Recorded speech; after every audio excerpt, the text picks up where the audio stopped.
Thank you, Stephen. What a wonderful job you are doing here today by the very audience you see today. It is marvellous. And it is an immeasurable pleasure for me to return again to conference to see so many of you here. Year on year, we are growing because people in this audience are tired of seeing their families and their lives ruined by the politicians in Parliament who are ignoring them. They know that by coming here and joining UKIP, you have committed yourselves to the honourable task of preserving democracy and sovereignty in this nation, something that people have died for in generations so that we can be here free.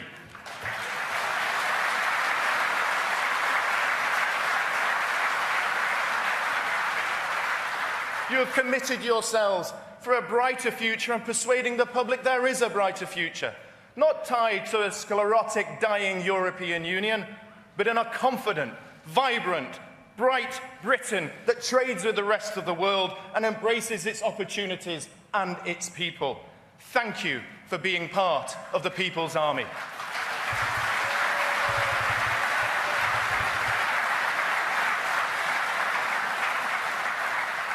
And isn't it wonderful, ladies and gentlemen, we're here in Doncaster, the place of the Doncaster Cup and the St. Ledger. But I hear, in the rumours out there, that they're thinking of a new cup, the Party Leaders' Cup, to be placed around the European Union each year. Initially, it was supposed to be a 3-horse race, but an amazing thoroughbred, trained by Team UKIP, somehow managed to force its way in.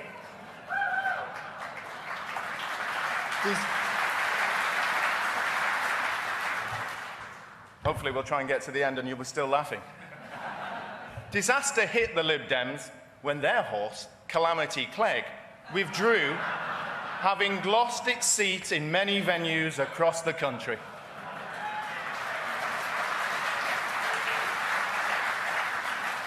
And Mr. Ed Miliband, or Mr. Ed to his friends, lost his first horse, Missing Deficit, and found his second horse, Empty Promises, with the aid of his big backers, the unions.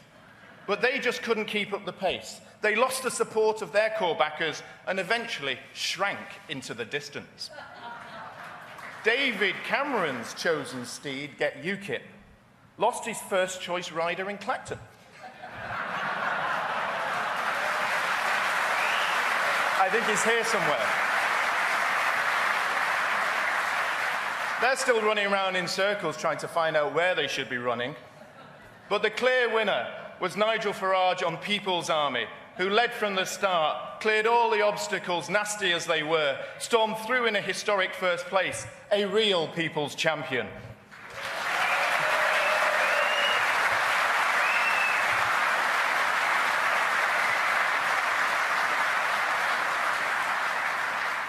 But, ladies and gentlemen, we gather here today not only because we know who we are and what we believe, nor because we know that the other parties are letting people down and leaving them behind, but because we're conscious that there is a powerful desire for change sweeping the nation.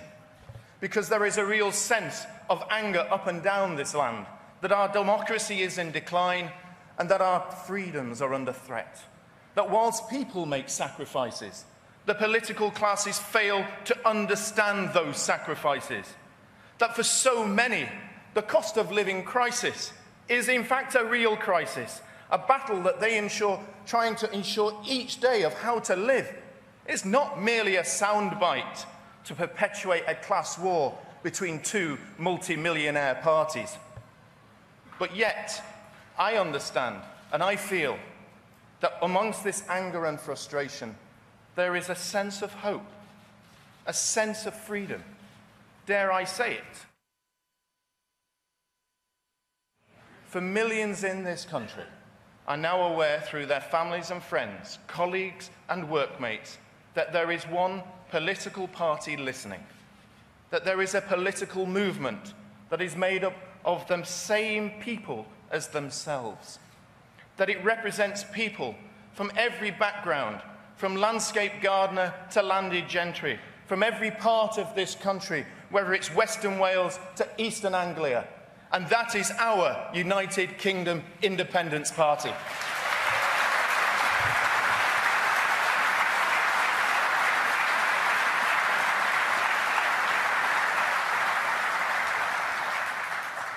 And there is a quote, I know some of you may have heard it from me before, that my grandfather used to read to me by Rudyard Kipling. It was about a baron who was talking to his son whilst he was on his deathbed and telling him about the people that he was looking after because he was part of the ruling class that subjugated the ancient people of Britain. And it goes like this. The Saxon is not like us Normans. His manners are not so polite. But he never means anything serious till he talks about justice and right. When he stands like an ox in the furrow, with his sullen eyes set on your own, and grumbles, "This ain't fair dealing. My son, leave the Saxon alone."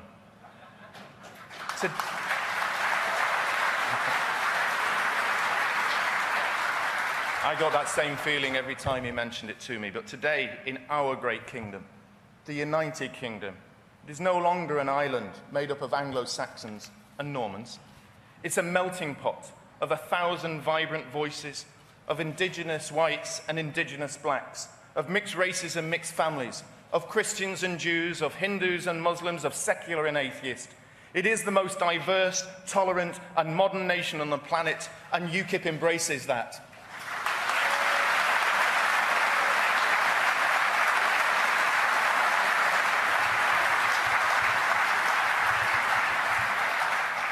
And indeed, the UKIP family mirrors this modern Britain, as was clear from our London rally in May, where on stage, hundreds of MEPs, local councillors and candidates from across the country stood proudly in the face of the vile abuse from organisations that will gather outside of this hall tomorrow.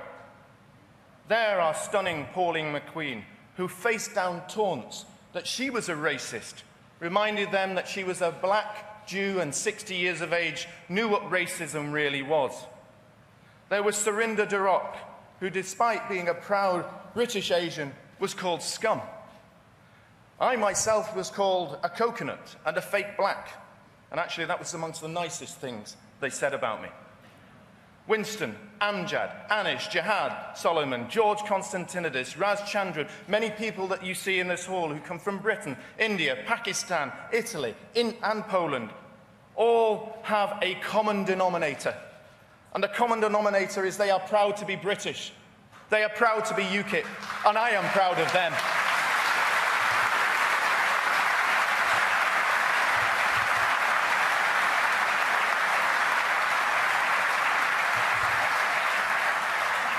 And there is one value that unites all UKIPers, is a strong sense of what is right and wrong. It's, as Kipling said, it's a sense of fair dealing.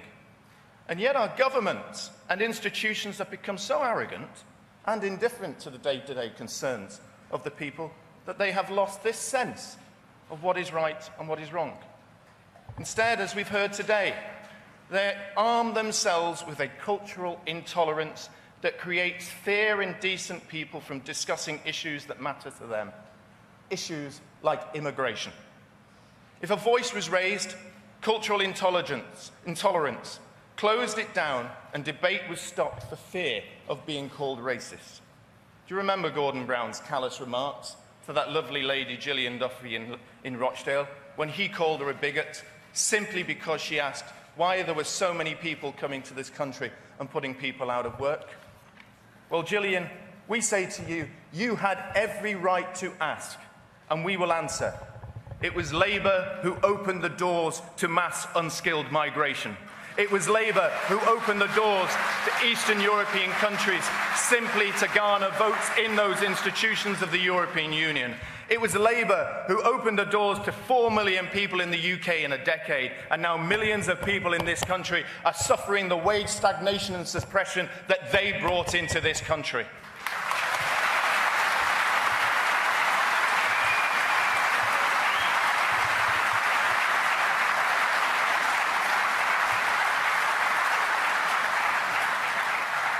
Mass, unskilled, uncontrolled migration lowers wages. Not because we say so, but because international organisations like the OECD do. In their annual reports, they say that there is no discernible economic benefit in terms of GDP to the UK from this. And even the EU's own migration report states that the UK's poorest families are worse off because of low-skilled mass migration. And despite the evidence of the economists, and despite the evidence of our own people, the political classes continue to nurture their intolerant political climate. And you can see this, can you not? By those people who support them and actually speak for them. Take Matthew Paris of the Times newspaper. Yes, I can't see him in here, can you? But when he insulted the people of Clacton by saying that it was a place where, and I quote, where friendly people were trying not to die, he insulted all of Britain.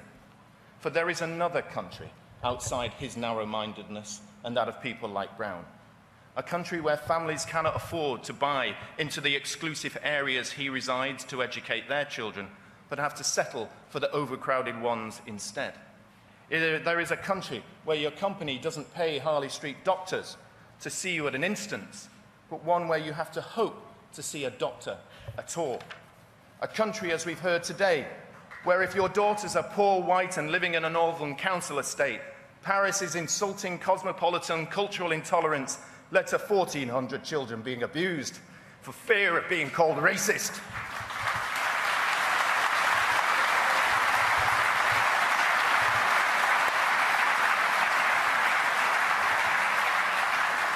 I'm sorry, I have a 17-month-old daughter, so I know what those parents must be feeling.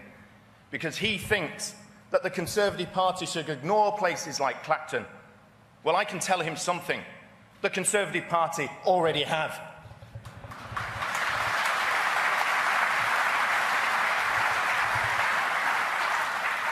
But whilst we cannot ignore or be indifferent to the difficulties of uncontrolled migration causes to the poor of our own people, we cannot be indifferent to the problems mass emigration of skilled people from less developed countries causes to their own. But it is at home we must secure first. The present government's failures to do this is well documented. We only have to look at the border in Calais and understand how many illegal migrants are coming across those borders every day. And we're also aware of the coalition's incompetence, as it was shown in the failed UK border system, that couldn't cope with simply separating and monitoring how many British people were coming in and how many EU citizens were coming in, and led us to pay £250 million in compensation to the American company that failed to achieve it. If the government can find the technology to listen to all our phone calls, it must be technically possible to know who's coming into this country or not.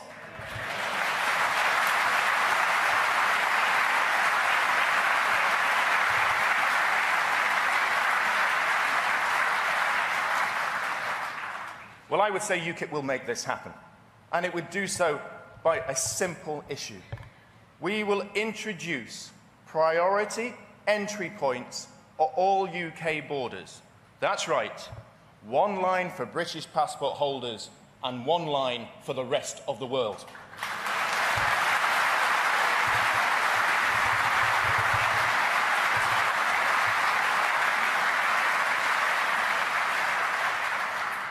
And if you think it's hard getting back home after a holiday, spare a thought for the under-resourced UK border staff.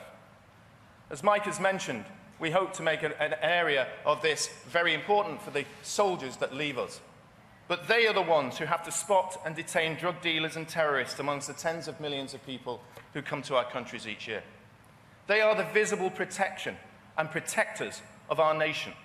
They are our first line of defence of the homeland, and for far too long they have been ignored and put under pressure by successive governments. They too need our support. And so I today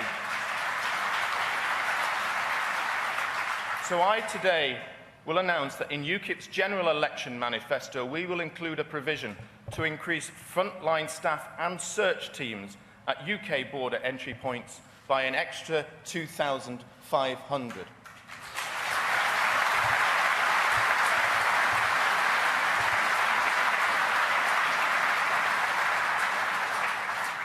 Illegal immigration is a scourge on the people that need help, and it's a boon for terrorists and mafia gangs.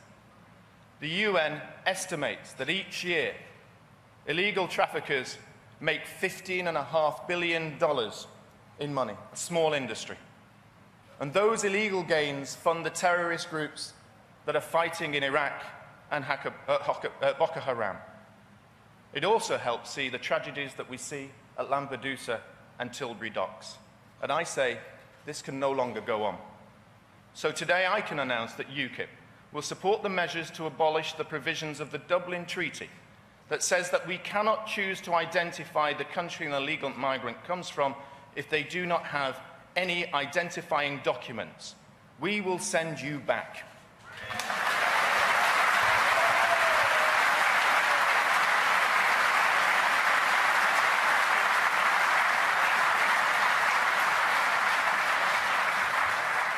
We have to send a strong message to those who illegally come here. Yes, we understand why you want to, but there are different ways, through trade, not aid. And we must also send a message to those illegal traffickers that Britain is no longer a soft touch, and we will crack down on your evil business.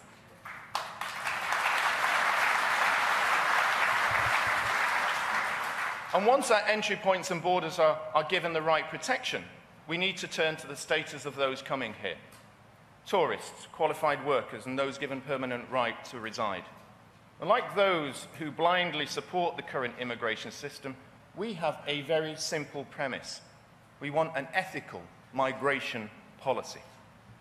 Firstly, we believe that people from whichever country you come from should be treated equally if they wish to work and live here. Secondly, we believe that non-Europeans should receive the same treatment as Europeans. We believe that an appropriately qualified Indian doctor should have the right to apply to work here equally as an appropriately qualified German doctor.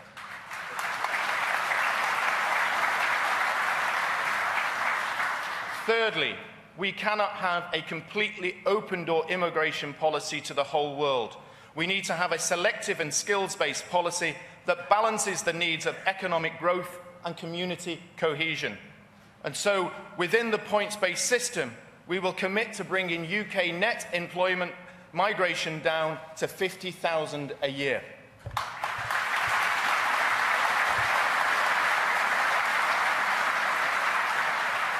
And to achieve this, we will adopt the Australian points-based system that matches skills to industries that need them.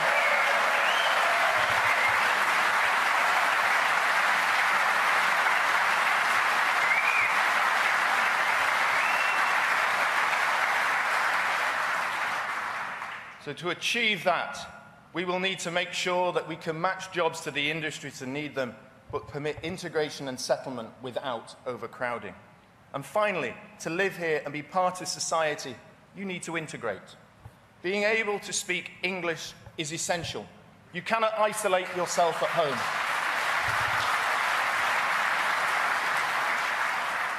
Therefore, in order to gain permanent rights of residence in the UKIP will raise the language skills test a further notch before you can be granted permanent rights of residence wherever you come from.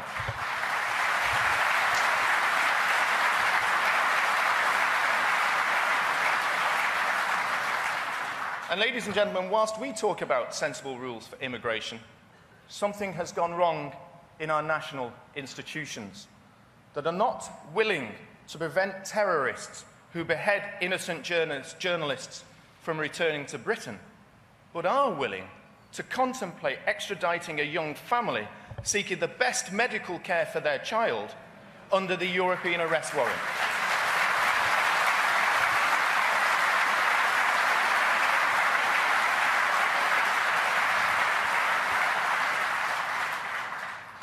Well, UKIP will remove the passports of any person who has gone to fight for a terrorist organisation.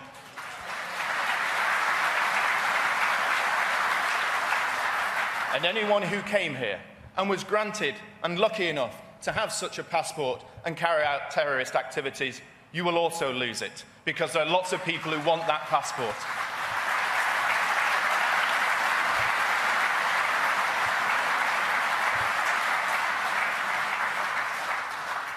We must also seek to help those in other countries to prosper and grow their economies through friendship, highly targeted aid, and free trade.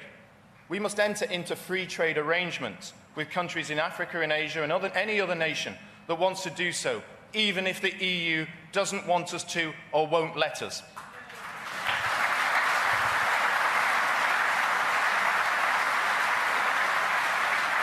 Because migration is an issue that all parties have failed. They've failed to listen to the people from Rochdale or Clacton. They have spent too much time mocking all those who do not subscribe to their elitist views. Today is an opportunity for us to heed and hear that cry and say enough is enough. An opportunity to say that indifference and inaction is no longer acceptable. An opportunity for UKIP to set the tone of the debate on migration, one which establishes the principles of fairness, equality and common sense at its heart, to create an ethical migration policy which establishes itself as a shining example of how we can live together as a proud people in a proud Britain. And that is what UKIP stands for.